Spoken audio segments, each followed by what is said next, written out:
نہیں آیا۔ حضرت ام ایمن حیران ہو گئی، وہی ام ایمن جس نے نبی کائنات صلی اللہ تعالیٰ علیہ وسلم کے بول مبارک کو پی لیا تھا۔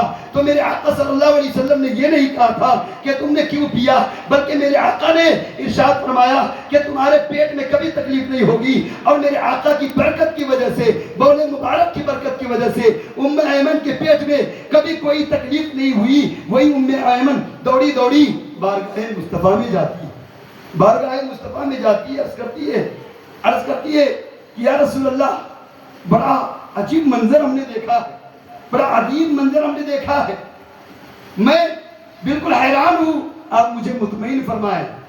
آقا ارشاد فرماتے ام ایمن تم نے کیا دیکھا؟ ام ایمن عرض کرتی ہے یا رسول اللہ، سیدہ کے دروازے پر میں گئی تھی، میں نے ان کو آواز دی، اندر سے کوئی آواز نہیں آئی، لیکن ہم نے اندر جھانک کر کے دیکھا تو عجب منظر نظر آیا ہے یا رسول اللہ، چکی چل رہی ہے، چلانے والا کوئی نہیں ہے، سیدہ آرام فرما رہی ہے، امام حسن و حسین کا جھولا وہ خود سے حرکت میں ہے، خود سے وہ جھول رہے ہیں، کوئی جھلانے والا نظر نہیں آ رہا ہے۔ آخر ماجرا کیا ہے، آخر معاملہ کیا ہے؟ تو میرے آقا صلی اللہ علیہ وسلم ارشاد فرماتے ہیں اے ام ایمن، کیا تمہیں معلوم نہیں ہے، کیا تمہیں پتہ نہیں ہے کہ اللہ تبارک و تعالیٰ نے سیدہ کائنات کی اس تپش کی وجہ سے، دھوپ کی گرمی کی وجہ سے، کیونکہ وہ روزے سے ہے، تو اللہ تبارک و تعالیٰ نے ان پر نیند کا غلبہ تعریف فرما دیا ہے کہ انہیں نیند آ گئی ہے۔ اللہ تبارک و تعالیٰ نے ان کے آرام کے لیے انہیں نیند کے آغوش میں بھیج دیا ہے، اور ادھر اپنے فرشتے کو بھیج دیا، جاؤ جاؤ اپنے فرشتوں کو بھیج دیا، جاؤ سیدہ کی چکی چلاؤ، جو کام باقی ہے وہ کام تم پورا کرو۔ اور حضرت امام حسن و حسین رونے نہ پائے، اس لیے ان کے جھولے کو حرکت دو، ان کے جھولے کو جھلاؤ۔ پتہ چلا، معلوم ہوا، فرشتے آ کر کے حکم خداوندی کے مطابق سیدہ کے گھر میں آ کر کے چکی چلا رہے ہیں، اور سیدہ کے گھر میں آ کر کے حسن و حسین کے جھولے کو جھلا رہے ہیں، جھولے کو جھلا رہے ہیں۔ تو جن کے گھر کے خادم خود فرشتے ہو، جن کے گھر کا خادم خود فرشتہ ہو، انہیں الگ سے کسی خادم کی کیا ضرورت ہو سکتی ہے؟ یہ عالم ہے سیدہ کائنات کے مقام و مرتبہ کا۔ ایک طرف جب نکاح کا عالم ہوا، نکاح کا موقع ہوا، نکاح کی باری آئی، جب آپ کی عمر بعض روایتوں کے مطابق 18 سال، بعد میں 16 سال، مختلف روایتیں ہیں، اور مولا کائنات کی عمر اس وقت 21 سال تھی، کچھ کم و بیش مختلف روایتیں ہیں، لیکن زیادہ تر روایتیں 21 سال کی ہیں۔ مولا کائنات کے نکاح سے پہلے سیدہ کائنات کے نکاح کے تعلق سے کئی پیغام آئے۔ ایک پیغام حضرت ابوبکر صدیق نے پیش کیا، ایک پیغام سیدہ سے نکاح کا حضرت ابوبکر صدیق رضی اللہ عنہ نے پیش کیا، میرے آقا صلی اللہ علیہ وسلم نے، اور پھر دوسرا پیغام حضرت فاروق اعظم نے دیا۔ ان دونوں پیغام کے جواب میں میرے آقا نے ارشاد فرمایا ابھی فاطمہ بچی، ابھی چھوٹی ہے، ابھی نکاح کا عمر نہیں ہوا۔ آپ نے یہ جواب دے کر کے ٹال دیا۔ حکم خداوندی، اللہ تبارک و تعالیٰ کی مرضی کچھ اور تھی۔ پھر اس کے بعد خود فاروق اعظم رضی اللہ عنہ نے حضرت مولا کائنات کو مشورہ دیا کہ آپ جائیے اور سیدہ کا ہاتھ نبی سے مانگیے، پیغام نکاح لے کر کے جائیے۔ فاروق اعظم نے خود یہ مشورہ دیا، تو حضرت علی رضی اللہ عنہ نے عرض کیا کہ نہیں، مجھے حیا آتی ہے، مجھے بارگاہ مصطفیٰ میں یہ سوال، یہ پیغام لے کر کے جاتے ہوئے حیا آتی ہے۔ پھر بھی ان لوگوں نے کہا کہ اس میں کوئی حرج نہیں ہے، آپ جائیں۔ بہرحال مولا کائنات کرم اللہ وجہہ الکریم تشریف لے جاتے ہیں، اور جیسے ہی بارگاہ مصطفیٰ میں گئے، سلام پیش کرنے کے بعد عرض کی حضور ایک پیغام لے کر کے آئے۔ میرے آقا سمجھ گئے، پہلے سے ہی میرے آقا سمجھ گئے، ارشاد فرمایا بتاؤ کیا پیغام ہے؟ مولا کائنات نے عرض کی حضور سیدہ کے تعلق سے پیغام ہے، اگر آپ قبول فرما لیں۔ میرے آقا نے ارشاد فرمایا قبول ہی نہیں، اپنے انکار تو بڑی دور کی بات ہے، میرے آقا نے ارشاد فرمایا مہر کے لیے تمہارے پاس کیا ہے، تمہارے پاس کیا چیزیں ہیں؟ حضرت مولا کائنات نے عرض کی حضور میرے پاس بس ایک گھوڑا ہے اور ایک زرہ، گھوڑا جو جس پہ سواری کرتے ہیں اور زرہ ہے جو جنگ میں کام آنے کی، یہ دو چیزیں۔ میرے آقا صلی اللہ علیہ وسلم نے فرمایا گھوڑا اپنے پاس رکھو، زرہ لے کر کے آؤ۔ زرہ لے کر کے آئے، صحابہ کرام بیٹھے تھے، آپ نے بولی لگائی کہ کون ہے جو اسے خریدے گا؟ کسی نے کہا ہم اتنے میں خریدیں گے، کسی نے کہا اتنے میں۔ حضرت عثمان غنی جن کی سخاوت مشہور و معروف ہے، جن کی سخاوت نہ جانے کس قدر ہے، جنہوں نے غزوہ تبوک کے موقع پر اتنے چندے دیے تھے کہ کئی اونٹ اور کئی گھوڑے بھی عنایت کیے، اور اس کے علاوہ کثیر مال و دولت سے بھی اسلام کی حمایت اور مدد کی۔ وہ حضرت عثمان غنی آگے آئے اور کہا 80 درہم میں ہم اسے لیتے، 80 درہم میں ہم اسے لیتے۔ 80 درہم خریدا اور پھر وہ زرہ بھی واپس کر دیا اور 80 درہم دیے۔ میرے آقا صلی اللہ علیہ وسلم نے حضرت علی کو کچھ دیے اور کچھ صحابہ جو وہاں بیٹھے تھے ان میں سے بعض کو دیے کہ جاؤ کچھ سامان جہیز تیار کرو۔ چند چیزیں تیار کی گئی، نکاح کی تیاری ہوئی اور خود خطبہ میرے آقا نے پڑھا، خطبہ نکاح میرے آقا نے پڑھا، اور پورے نکاح کے تمام معاملات کو، مولا کائنات اور سیدہ کائنات کے نکاح کے معاملات کو زمین پر میرے آقا نے انجام دیے۔ نکاح کی تقریب مکمل ہوئی اور حضرت مولا کائنات کا نکاح سیدہ کائنات سے ہو جائے۔ سبحان اللہ، سیدہ کائنات سے نکاح ہو۔ ادھر زمین پر نکاح ہوا، ادھر فرشتوں میں، کئی ہزار فرشتوں میں، آسمان پر اللہ نے فرشتوں کے درمیان یہ مجلس نکاح منعقد فرما دی، اور فرشتوں کے درمیان بھی سیدہ کے نکاح کی محفل منعقد ہوئی، ادھر زمین پر بھی ادھر آسمان پر بھی۔ یہ مقام و مرتبہ ہے سیدہ کائنات کا۔ نکاح کے بعد پھر آقا صلی اللہ علیہ وسلم نے رخصت کیا، رخصتی کے بعد کچھ پانی منگوایا، پانی منگوا کر کے دم کیا، اور دم کر کے سیدہ کی سینے پر چھڑکا، دعائیں کی، خصوصی دعائیں کی۔ اسی طرح مولا کائنات کے سینے پہ چھڑکا، دعا کی، اور دعا کا خلاصہ یہ ہے کہ اللہ میں ان دونوں کو تیری پناہ میں دے رہا ہوں، ان دونوں کو تیری پناہ میں دے رہا ہوں کہ یہ شیطان سے محفوظ و مامون رہے، اور ان کی آنے والی نسلیں بھی ہر طرح کی شیطانیت سے محفوظ و مامون رہے۔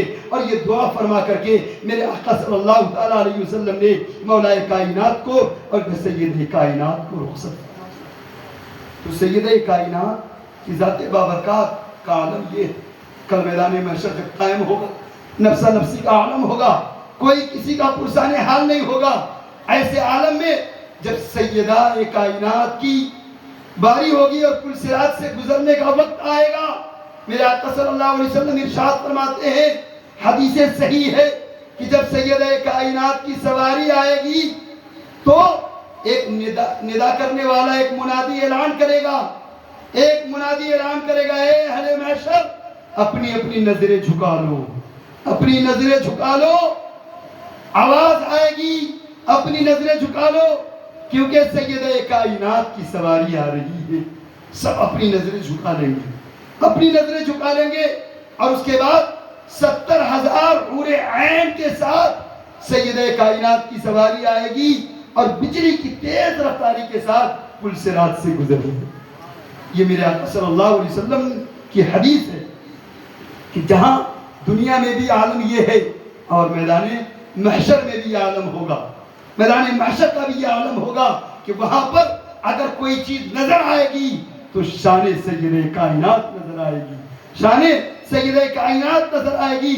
اور اسی میدان محشر کے تعلق سے ایک بات کسی نے کہی ہے، بڑی پیاری باتیں کہی ہے کہ جب میدان محشر میں سیدہ کائنات کربلا کے تعلق سے رب تبارک و تعالیٰ کی بارگاہ میں سوال کرے گی، مولا تو نے جو کربلا میں کیا، میرے نور نظر لخت جگر کے ساتھ جو معاملات ہوئے وہ تمام معاملات ہوئے، حضرت امام حسین کے ساتھ جو معاملہ ہوا ان کو شہید کر دیا گیا، قاسم کو شہید کر دیا گیا، علی اکبر کو شہید کر دیا گیا۔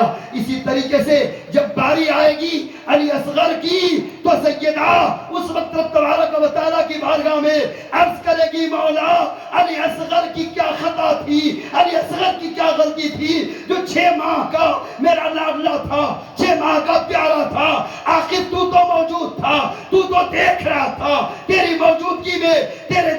موجودگی میں دشمنوں نے تیرے نبی کی آل کے ساتھ، تیرے نبی کے گھر والوں کے ساتھ جو کیا وہ کیا، لیکن علی اصغر تو 6 ماہ کا تھا، وہ تو دودھ پیتا بچہ تھا، وہ تو صحیح سے بول بھی نہیں سکتا تھا، وہ تو کھیلنے اور پیار کرنے کے قابل تھا، پیاس سے اس کے گلے سوکھ رہے تھے، آخر علی اصغر پر یہ ظلم ظالموں نے کیوں کیا؟ جب سیدہ یہ سوال کرے گی پورا محشر تھرا اٹھے گا، پورا محشر تھرا اٹھے گا۔ کیا حساب نہیں ہوگا؟ میدان محشر میں ایک ایک چیز کا حساب ہوگا۔ اگر کسی نے کسی پر ظلم کیا ہے، کسی کو ڈھکیل دیا، کسی کی زمین ہڑپ لی، کسی کو مار دیا، کسی کو زبان سے تکلیف دی، ہر ایک کا حساب ہونا ہے۔ تو کیا علی اصغر کا حساب نہیں ہوگا؟ کیا علی اکبر کا حساب نہیں ہوگا؟ کیا امام قاسم کی جوانی کا حساب نہیں ہوگا؟ کیا عباس علمدار کی بازو کا حساب نہیں ہوگا؟ کیا وہ تمام 72 نفوس قدسیہ جنہوں نے دین کی خاطر جان دی اور جان لینے والے کوئی غیر نہیں تھے، کسی دوسرے مذہب کے بظاہر نہیں تھے، بظاہر نبی کا کلمہ پڑھنے والے تھے، بظاہر نمازیں پڑھنے والے تھے، بظاہر اذان دینے والے تھے، ان خیموں میں بھی اذانیں ہو رہی تھی، ان خیموں میں بھی نمازیں ہو رہی تھی، ان خیموں میں بھی تمام وہ معاملات ہو رہے تھے جو کلمہ پڑھنے والے کرتے ہیں۔ کلمہ پڑھ کر کے کلمہ پڑھانے والے کی آل کے ساتھ یہ دشمنی کرنا آخر کیسے لوگوں نے گوارا کر لیا؟ وہ کیسے ظالم دل والے ہوں گے، کیسی سوچ والے ہوں گے، کیسی فکر والے ہوں گے؟ اگر آج کوئی کہتا ہے کہ ان پر لعنت نہ بھیجی جائے، ان کو برا بھلا نہ کہا جائے، ان کے بارے میں کچھ نہ کہا جائے، تو ایسے لوگوں کے تعلق سے بھی یہ بات آتی ہے کہ آخر جن ملعونوں نے، جن مردودوں نے امام حسین کی لاش پر گھوڑے دوڑائے، امام حسین اور تمام آپ کے ساتھیوں کے لاشوں پر گھوڑے دوڑائے، تمام دوشیزاؤں کے دوپٹے اور چادریں چھین لی، سب کو بغیر دوپٹے کے برہنہ سر کوفے میں گھمایا گیا اور اس کے بعد دمشق تک لے جایا گیا۔ کیا ظالموں نے کو یہ پتہ نہیں تھا، یہ معلوم نہیں تھا کہ یہ کون ہے؟ یہ کون؟ یہ خاندان نبوت کے چشم و چراغ ہے، یہ خاندان نبوت کی وہ دوشیزائیں ہیں جنہیں فرشتوں نے بھی کبھی بے پردہ نہیں دیکھا ہے۔ آج ان کے ساتھ یہ کیا جا رہا ہے، کیا ان سب کا حساب و کتاب نہیں ہوگا؟ یقیناً ہوگا، یقیناً ہوگا، ایک ایک چیز کا حساب ہوگا۔ اور اللہ نے تو دنیا میں بھی دکھا دیا اور آخرت تو وہی ہے، دکھائی جائے گی محشر میں شان محبوب۔ تو محشر تو قائم ہی اس لیے کیا جائے گا کہ وہاں پتہ چلے کہ شان محبوبی کیا ہے۔ درود شریف پڑھ لیجیے، اللہم صلی علی سیدنا مولانا محمد معظم جل وکرم بارک وسلم صلو علیہ الصلوۃ والسلام علیہ یا حبیبی یا رسول اللہ صلی اللہ علیہ وآلہ وسلم۔ یہ تو بڑی تفصیلیں ہیں، میں بڑے اختصار کے ساتھ حضرت سید کائنات اور مولا کائنات کا جب نکاح ہوا تو اب اس کے بعد چند ہی دنوں کے بعد حضرت امام حسن کی ولادت ہوتی ہے، اور پھر ٹھیک 6 ماہ کے بعد، مختلف روایت تھے، ایک روایت میں 1 سال کے بعد کا ذکر ہے، لیکن حضرت امام حسن کی جو ولادت ہوئی وہ صرف 6 مہینے کے حمل سے ہوئی، صرف 6 مہینے۔ عام طور پہ 6 ماہ میں اگر کوئی بچہ پیدا ہو تو سلامت نہیں ہوتا، عام طور پہ وہ ضائع ہو جاتا ہے، لیکن سیدہ کائنات کے بطن مبارک سے امام حسن کی جو ولادت ہوئی وہ صرف 6 ماہ کے حمل سے ہی ولادت ہوئی۔ اسی طریقے سے حضرت عیسیٰ ابن مریم علیہ السلام کی جب ولادت ہوئی، حضرت عیسیٰ علیہ السلام کی جب ولادت ہوئی حضرت مریم کے بطن سے، وہ بھی صرف 6 ماہ کے اندر، 6 ماہ۔ اب اسی پر ایک بات بھی میں عرض کروں، 6 مہینے کی بات آ گئی تو ایک میڈیکل سائنس کے اعتبار سے لوگوں کی تحقیق اور ریسرچ تو اپنی جگہ ہی ہے، جو قرآنی طور پہ تحقیق ہے کیا 6 ماہ میں صحیح بچہ پیدا ہو سکتا ہے؟ تو یقیناً ہو سکتا ہے، قرآن سے بھی اس کی دلیل موجود ہے، قرآن سے دلیل موجود ہے۔ مولا کائنات کے ایک واقعے سے اور آپ کے ایک فیصلے سے اس بات کی وضاحت کرنا چاہتا ہوں۔ حضرت عثمان غنی کا دور ہے، حضرت عثمان غنی کے دور میں ایک معاملہ پیش آیا، ایک واقعہ پیش آیا، قبیلہ جوہینہ غالباً ہے، اس میں ایک شخص کی شادی ہوئی، شادی کے ٹھیک 6 مہینے بعد اس کی بیوی کے پیٹ سے بچے کی ولادت ہوتی ہے، صحیح سالم، ٹھیک 6 مہینے کے بعد شوہر کو شک ہوا، اور اس بنا پر کہ ابھی تو ہماری شادی کے ٹھیک 6 مہینے ہوئے ہیں اور 6 مہینے میں بچے کی ولادت کیسے ہو سکتی ہے، کیونکہ نارمل عادت یہ ہے کہ 9 مہینے 8 مہینے کے بعد 9ویں مہینے میں عام طور پہ ولادت ہوتی ہے، یہ عام عادت ہے۔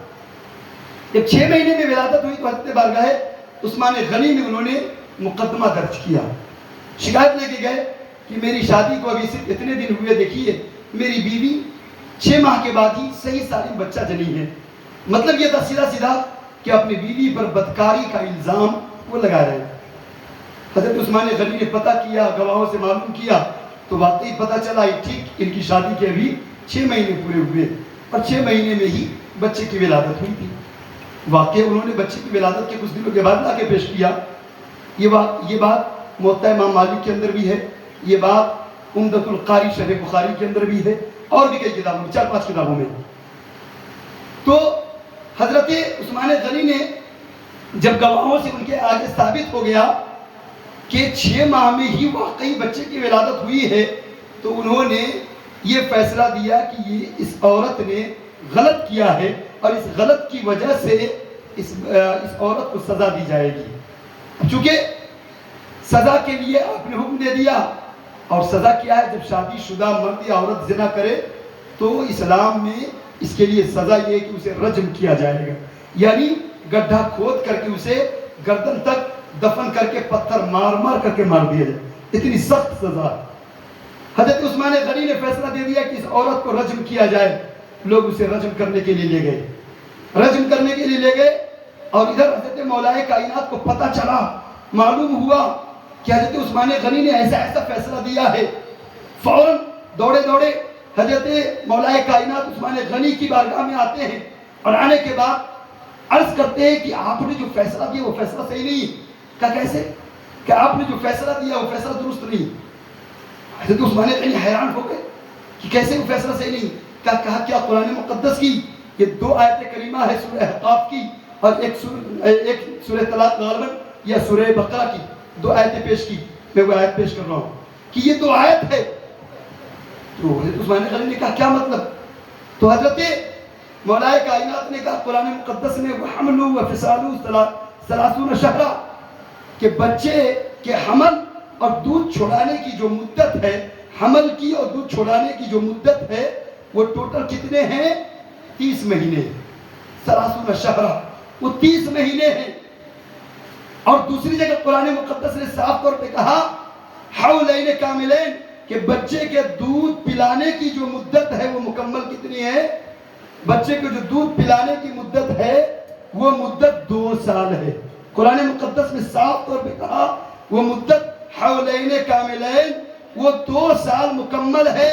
اور دوسری جگہ اللہ نے جو ارشاد فرمایا کہ بچے کی حمل سے لے کر کے دودھ پلانے کی جو مدت ہے یہ دونوں ملا کر کے 30 مہینے ہے۔ اب اس 30 مہینے میں سے اگر 2 سال دودھ پلانے کے نکال دیں گے تو کتنے بچیں گے؟ صرف 6 مہینے بچیں گے۔ حضرت عثمان غنی سے مولا نے ارشاد فرمایا کہ دیکھ لیجئے قرآن مقدس میں صاف طور پر موجود ہے کہ حمل اور دودھ پلانے دونوں کی مدت ٹوٹل 30 مہینے بیان کی گئی ہے، اور دوسری جگہ قرآن نے صاف کہہ دیا ہے کہ دودھ پلانے کی ٹوٹل مدت 2 سال ہے۔ جب 2 سال یعنی 12 دونا 24 مہینے نکال دیں گے تو بچیں گے کتنے؟ 6 مہینے۔ پتہ چلا، معلوم ہوا کہ 6 مہینے میں بھی بچہ صحیح سالم پیدا ہو سکتا ہے، اور جس کے بستر پر ہو، جس کے گھر میں ہو، اس کا بچہ ہوگا اور صحیح نسب سے ثابت ہوگا، صحیح نسب سے ثابت ہوگا۔ قرآن سے بھی دلیل مولا کائنات نے پیش کی۔ حضرت عثمان غنی فوراً سمجھ گئے اور فوراً لوگوں کو بھیجا کہ جاؤ دیکھو کہیں ایسا نہ ہو کہ رجم کر دیا گیا ہو۔ لیکن جب لوگ پہنچے تو ادھر ان کا کام تمام ہو چکا، ان کا کام تمام ہو چکا۔ لیکن چونکہ حضرت عثمان غنی نے جو فیصلہ دیا ایک دلیل کی روشنی میں دیا، ایک دلیل کی روشنی میں دیا، اس لیے اس پہ گرفت نہیں۔ اور حضرت مولا کائنات نے جو وضاحت کی قرآن کی روشنی میں وہ بالکل قابل قبول، اس لیے حضرت عثمان غنی نے اسے قبول کیا۔ اور حضرت فاروق اعظم کے دور میں دیکھ لیجئے 1 2 نہیں کئی مقام پر حدیث کی کتابوں میں آپ کو حضرت مولائے کائنات کہ صحیح مسئلہ بتانے کے تذکرے پڑھیں گے اور دور فاروقی کو پڑھیں گے، فاروق اعظم کے دور کو پڑھیں گے تو ایک دو نہیں تقریباً 10 مقام پر، اور 4 تو خاص کر وہ مقام ہے جن 4 مقام پر حضرت فاروق اعظم نے علل اعلان ارشاد فرمایا لولا علی لہلک عمر، اگر علی نہ ہوتے تو عمر ہلاک ہو جاتا، کیونکہ فاروق اعظم نے بھی کچھ مسئلے ایسے بتائے جس سے جو صحیح مسئلہ تھا اس کے خلاف مسئلہ بتا دیا، ایک مقام پر نہیں، 2 مقام پر نہیں، کئی مقام پر ایسا پیش آیا، اور اس میں کوئی خرابی کی بات نہیں ہے، کوئی عیب کی بات نہیں ہے۔ فاروق اعظم نے قبول کیا، اور قبول ہی نہیں کیا بلکہ اسے باعث فخر کے طور پر ارشاد فرماتے تھے لولا علی لہلک عمر، اگر علی نہ ہوتے تو عمر ہلاک ہو جاتا۔ کئی مقام پر حضرت فاروق اعظم نے کہا، آج کے دور کی طرح لوگ وہ نہیں تھے، وہ نفوس قدسیہ آج کے دور کے لوگوں کی طرح نہیں تھے کہ اگر آپ کسی کی ذرا سی ادنا سی اگر کسی کی شان میں یہ کہہ دے کہ آپ نے جو بات بتائی ہے وہ صحیح نہیں، یہ صحیح ہے، ارے میری غلطی نکال رہے ہو، اتنے بڑے عالم ہو گئے میری غلطی بتا رہے ہو۔ لیکن وہ فاروق اعظم تھے، وہ فاروق اعظم تھے، وہ عثمان غنی تھے، جب بات صحیح کی آئی تو ناراض نہیں ہوئے، قبول کر لیا۔ امام اعظم سے 1-2 مقام پر نہیں، کئی مقام پر آپ سے سوال کیا گیا، امام مالک سے سوال کیا گیا، بہت سے سوال کے جواب میں انہوں نے صاف طور پہ کہا لا عالم، مجھے معلوم نہیں، لا ادری، مجھے معلوم نہیں۔ تو کیا لا ادری کہنے سے یا لا علم کہنے سے وہ چھوٹے ہو گئے؟ نہیں، بلکہ صحیح طور پہ یہ بتا دینے سے کہ مجھے معلوم نہیں ہے، اس مسئلے کا حل میرے پاس نہیں ہے، اس مسئلے کا جواب میرے پاس نہیں ہے، صاف طور پر بتا دینا غلط مسئلہ بتانے سے زیادہ بہتر ہے۔ اور یہی سبق ہمیں ہمارے تمام اکابرین نے دی ہے، ہمارے تمام بزرگان دین نے دی ہے، ہمارے ائمہ نے دی ہے، صحابہ کرام سے ہمیں یہی سبق ملتا ہے، ہمیں یہی درس ملتا ہے، جیسا کہ خود حضرت فاروق اعظم کہتے ہیں لولا علی لہلک عمر، اگر علی نہ ہوتے تو عمر ہلاک ہو جاتا۔ اور حضرت مولائے کائنات کا فیصلہ تو یوں بھی مشہور و معروف فیصلہ تھا، یوں بھی ایسا فیصلہ فرماتے تھے کہ جس فیصلے کو اگر صرف پڑھنا چاہے تو اس فیصلے کو اگر بیان کرنا چاہے تو وہی ایک ایسی حیرت اور استعجاب پیدا کرنے والی گفتگو ہے کہ حیران رہ جائیں گے، دانتوں تلے انگلی دباتے پھریں گے مولائے کائنات کے فیصلے کو دیکھ کر۔ بات آگے تو ایک فیصلہ میں سناتا چلوں۔ ایک مرتبہ 3 حضرات تھے، 3 بھائی کہہ لیجیے یا 3 حصے دار کہہ لیجیے، 3 حضرات تھے اور 17 اونٹنی تھی۔ کتنی؟ 17 اونٹنیاں تھی، اور 17 اونٹنی کو تقسیم تینوں پر اس طور پہ کرنا تھا کہ 17 میں سے آدھا، ٹوٹل کا آدھا، کل کا آدھا، آدھے کے حصے دار کون؟ ایک شخص، اور ان میں سے 1/3 حصے کے حقدار دوسرا شخص، اور 1/9 حصے کا حقدار ایک شخص، یعنی ایک کا حصہ آدھا تھا، ایک کا 1/3 تھا، اور ایک کا 9واں حصہ تھا۔ شرط یہ تھی کہ کسی اونٹنی کو نہ ذبح کیا جائے، نہ ٹکڑے کیا جائے، اور تقسیم برابر ہو جائے، کسی میں کوئی دشواری نہ آئے۔ مختلف حضرات کے پاس یہ معاملہ گیا، سب حیرت میں رہ گئے، اس 17 کا آدھا کریں گے تو کاٹنا ہی پڑے گا، 1/3 کریں گے کاٹنا ہی پڑے گا، 9واں حصہ نکالیں گے کاٹنا ہی پڑے گا، کیونکہ کوئی بھی میتھ کا کتنا ہی ماہر کیوں نہ ہو وہ کہے گا صاحب بغیر کٹے ہوئے، بغیر ٹکڑا کیے ہوئے تقسیم درست نہیں ہو پائے گا۔ لیکن مولا کائنات کی بارگاہ میں یہ مقدمہ پہنچا، مولا کی بارگاہ میں یہ مقدمہ پہنچا۔ جب مولا کی بارگاہ میں مقدمہ پہنچا تو آپ نے کہا کہ بہت آسان ہے۔ لوگ حیران رہے کہ کیسے آسان ہے؟ آپ نے فرمایا بہت آسان ہے، وہ اس طور پہ آسان ہے، آپ نے خادم کو حکم دیا جاؤ میری اٹھنی بدی ہوئی اسے لے آؤ، اسے لے کر کے آگے کہا ان 17 اٹھنیوں کے ساتھ میری اٹھنی بھی لگا دو، 17 اٹھنی کے ساتھ میری اٹھنی بھی باندھ دو۔ کتنی اٹھنی ہو گئی؟ 18۔ آپ نے ارشاد فرمایا ان میں سے آدھا کس کا ہے؟ کہا کہ میرا ہے۔ کہا جاؤ ان میں سے 9 اٹھنی تمہارے ہوئے 9 لے لو، 9 دنی 18 آدھے ہو گئے، 9 دنی 18 آدھے لے لیا۔ پھر کہا کہ 1/3 حصہ کس کا ہے؟ تو 18 کا 1/3 کتنا ہوگا؟ 6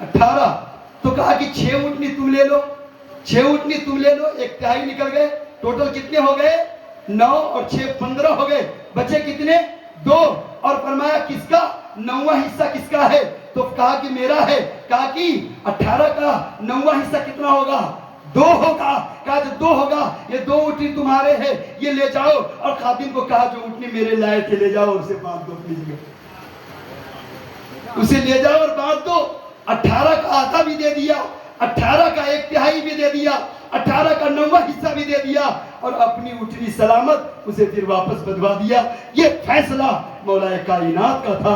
اس طرح سے فیصلہ فرماتے تھے کہ اچھے اچھے عقل والے حیران ہو جائے. اور کیوں نہ ہو کہ نبی نے فرمایا تھا انا مدینۃ العلم وعلی ابوہا. اور ایک جگہ نبی نے ارشاد فرمایا تھا انا مدینۃ العلم وعلی ابوہا. اور ایک جگہ دار الحکمت کا لفظ آیا ہے. دار الحکمت سے نبی نے ارشاد فرمایا ہے. پتہ چلا جن کے بارے میں خود نبی نے فرمایا ہو کہ علی علم کے دروازہ ہے تو ان کا عالم کیا ہوگا. اسی طریقے سے حضرت فاروق اعظم رضی اللہ تعالیٰ عنہ کے دور کا ایک معاملہ ہے، ایک واقعہ ہے. درشی پڑھ لیجیے اللہم صلی علی سیدنا مولانا محمد بن عادل جود الکرم بارک وسلم. صلو علیہ الصلوۃ والسلام علیہ یا حبیب یا رسول اللہ صلی اللہ علیہ وآلہ وسلم. دور فاروقی میں ایک جگہ معاملہ پیش آیا. 2 صاحب آئے، ان دونوں نے کہا کہ حضور ہمارے کچھ معاملات ہیں، اس کا فیصلہ فرما دیجیے. تو حضرت فاروق اعظم نے ارشاد فرمایا کہ جاؤ تمہارے فیصلے علی کر لیں گے. علی کے پاس بھیج دیا. حضرت مولا کائنات کے پاس وہ دونوں گئے. آپ نے معاملہ سنا، فیصلہ کر دیا. جس کے حق میں جو فیصلہ ہونے والا تھا آپ نے وہ فیصلہ کر دیا. اب جس کے خلاف وہ فیصلہ گیا، جب واپس آیا تو فاروق اعظم نے پوچھا کیا ہوا، تمہارے معاملات حل ہو گئے؟ تو جس کے خلاف فیصلہ ہوا، یعنی جس کے حق میں فیصلہ نہیں گیا تھا، وہ آ کر کے کہنے لگا بڑے گستاخانہ انداز میں، بڑے توہین بڑے لہجے میں کہنے لگا کہ ہمارے فیصلے وہ کریں گے. معاذ اللہ. حضرت مولا کائنات کی طرف اشارہ کرتے ہوئے کہنے لگا کہ کیا میرے فیصلے وہ کریں گے، وہ میرے فیصلے کریں گے. مطلب وہ گستاخی کیا حضرت مولا کائنات کی. حضرت فاروق اعظم کو جلالہ، فاروق اعظم جلال میں آ گئے. جلالے فاروقی جوش میں آیا، اپنی جگہ بیٹھے تھے، اٹھے اور اٹھ کر کے اس گستاخ علی کو پکڑا، اس کے گریبان کو پکڑ کے زمین پر دے مارا. اور زمین پر دے مارنے کے بعد سینے پر سوار ہو گئے اور کہا تم ان کے بارے میں ایسی باتیں کہتے ہو جن کے بارے میں نبی نے کہا ہے من کنت مولا فہذا علی المولا. جن کے بارے میں نبی نے یہ کہا ہے کہ تم میرے لیے ایسے ہی ہو جیسے موسیٰ کے لیے ہارون ہے. تم ان کے بارے میں یہ کہتے ہو جن کو نبی نے خیبر میں علم دیا تھا اور فرمایا ان کے ہاتھ پر فتح حاصل ہو جائے، تم ان کے بارے میں یہ کہتے ہو. تو حضرت فاروق اعظم رضی اللہ تعالیٰ عنہ اس گستاخ کا یہ علاج کیا. اور مختلف اس طرح کی اور بھی روایتیں موجود ہیں. پتہ چلا، معلوم ہوا کہ صحابہ کرام کس قدر محبت فرماتے تھے، مولا سے محبت فرماتے تھے، مولا صحابہ کرام سے محبت فرماتے تھے. حضرت سیدنا صدیق اکبر رضی اللہ عنہ، حضرت فاروق اعظم رضی اللہ عنہ ہو یا دیگر صحابہ کرام ہو، چاہے عثمان غنی ہو، سب کے سب اہل بیت اطہار سے اپنی جانوں سے بھی زیادہ محبت فرماتے تھے. نبی کے بعد سب سے زیادہ کسی سے محبت فرماتے تھے تو وہ اہل بیت اطہار کی ذات ہے، ان سے محبت فرماتے تھے. اسی لیے تو فاروق اعظم نے فتح مدائن کے بعد جب مال غنیمت کافی آیا تقسیم کرنے لگے. حضرت امام حسن آئے، انہیں 1000 درہم دیا. حضرت امام حسین آئے، انہیں بھی 1000 درہم مال غنیمت سے دیا. اس کے بعد حضرت فاروق اعظم کے بیٹے حضرت عبداللہ آئے تو انہیں صرف 500 درہم دیا.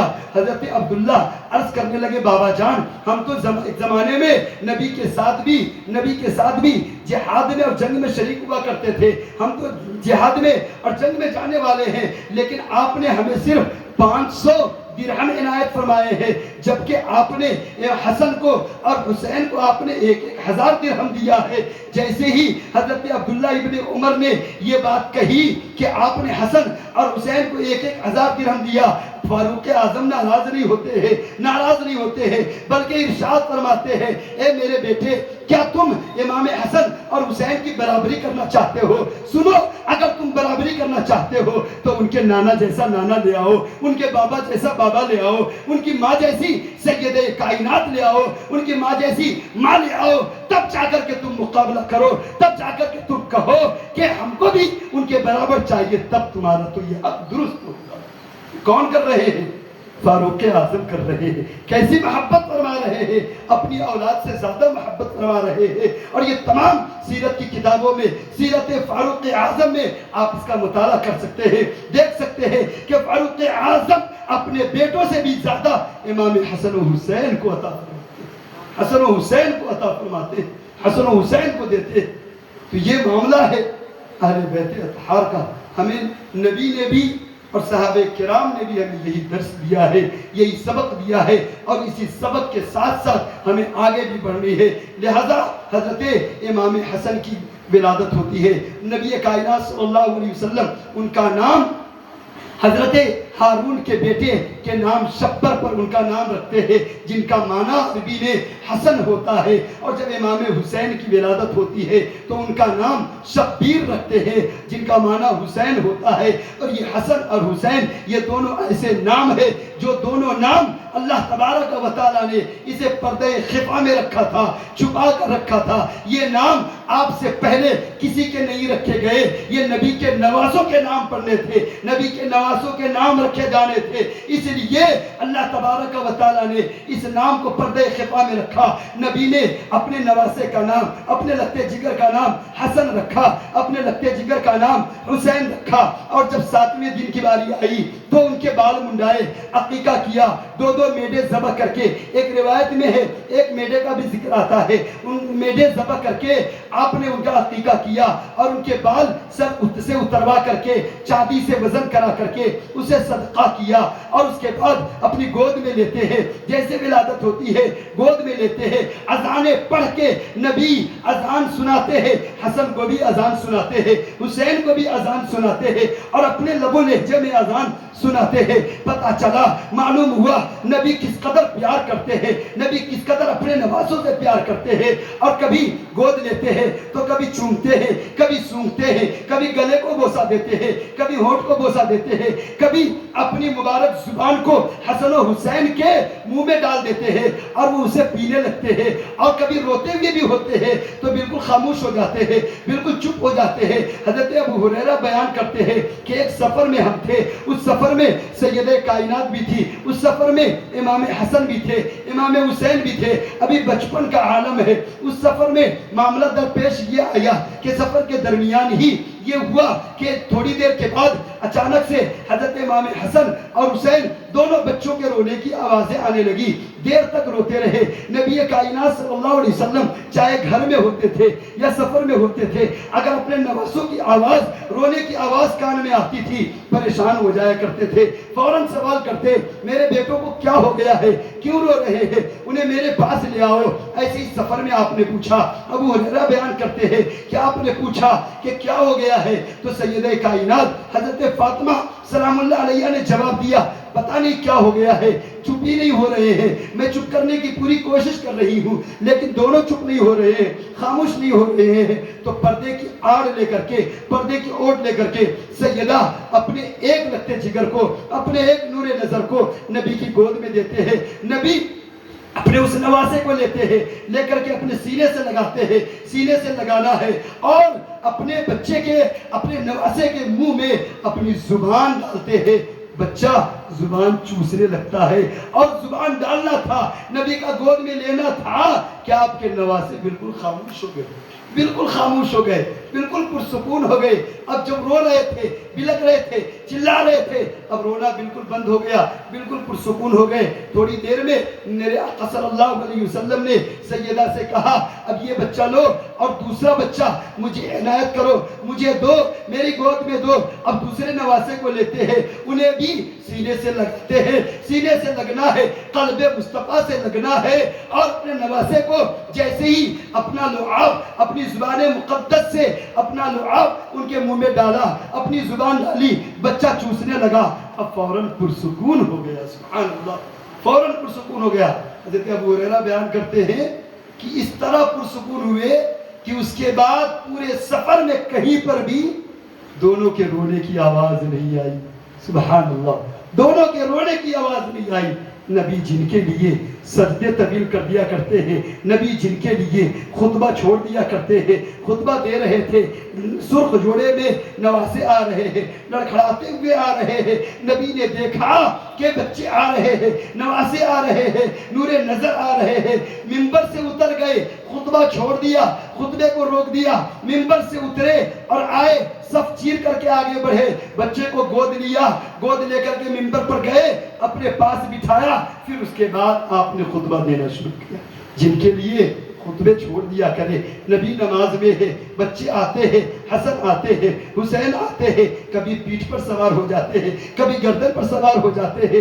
نبی ان کی تکلیف کا لحاظ کرتے ہوئے سجدے سے سر نہیں اٹھاتے ہیں، سجدہ طویل کر دیتے ہیں تاکہ نواسوں کو تکلیف نہ ہونے پائے. نبی جن نواسوں کو اس قدر پیار کر رہے ہیں، اتنی محبت دے رہے ہیں کہ اہم الفرائض نماز، اہم الفرائض جو سب سے اہم فرض ہے، نماز کو بھی طویل کر دے رہے ہیں تاکہ حسین کو تکلیف نہ ہو، حسن کو تکلیف نہ ہو، کہیں گر نہ جائے، سجدے سے اٹھے گر نہ جائے، چوٹ نہ کھا جائے. اس لیے نماز کو طویل کر دے رہے ہیں. کن کی محبت میں کر رہے ہیں؟ اپنے نواسوں کی محبت میں کر رہے ہیں، اپنے نواسوں کی محبت میں کر رہے ہیں. جن نبی کے صدقے میں ہمیں نماز ملی ہے، وہ نبی بھی جو نماز لے کر کے آئے، ہمیں نماز کا پیغام دیا، ہم پر تمام عاقل بالغ پر نماز ہر حال میں فرض ہے. کربلا نے نماز کی عزت بچائی ہے، نماز کی لاج بچائی ہے، تو ہم حسینی ہے، لہذا ہمارے لیے بھی لازم ہے، ضروری ہے کہ امام حسین کی یاد میں نبی کائنات صلی اللہ علیہ وسلم نے جو ہمیں عظیم تحفہ معراج کا تحفہ دیا ہے، اس تحفے پر خصوصیت کے ساتھ عمل کرے، نماز کی پابندی کرے، خصوصیت کے ساتھ جماعت کے ساتھ جہاں تک ممکن ہو نماز پڑھنے کی کوشش کرے. تب جا کر کے حقیقت میں وہ سجدہ، اس سجدے کی لاج میرے حسین نے کربلا میں بچائی تھی. جب آپ اس سجدے کو جا کر کے کریں گے، نمازیں ادا کریں گے، تب جا کر کے حقیقت میں اس سجدے کا حق ادا ہوگا. حضرات محترم، انشاءاللہ مزید گفتگو پھر آپ کل سماعت کریں گے. یہاں سے آگے حضرت امام حسن، حضرت امام حسین کے کچھ مناقب اور فضائل تو بیان ہو چکے، ضمناً بھی بیان ہو چکے. اب حضرت امام حسن خلفائے راشدین کے بعد، یعنی حضرت مولا کائنات کی شہادت کے بعد 6 مہینے چند دن تک خلیفہ راشد کے عہدے پر فائز حضرت مولا امام حسن علیہ السلام رہے. تو اس زمانے کے بعد پھر کیا واقعہ پیش آیا، کیسے معاملات پیش آئے؟ خلافت کا زمانہ جو 30 سالہ زمانہ تھا، جس 30 سالہ زمانہ کے بارے میں نبی آخر الزمان صلی اللہ علیہ وسلم نے فرمایا تھا کہ میرے بعد خلافت میرے طریقے پر 30 سال تک رائج رہے گی. اس کے بعد پھر حکومت کی شروعات ہوگی، خلافت ختم ہو جائے گی، حکومت کی شروعات ہوگی. تو حضرت امام حسن کی 6 مہینے چند ماہ کی خلافت پر وہ خلافت راشدہ کا دور مکمل ہوتا ہے. پھر بادشاہت کا دور شروع ہوتا ہے. 40 ہجری 41 ہجری میں حضرت امام حسن نے خلافت سے دستبرداری لی، خلافت سے دستبردار ہو گئے، اور خلافت سے دستبرداری کے ٹھیک 10 سال یا 9 سال کے بعد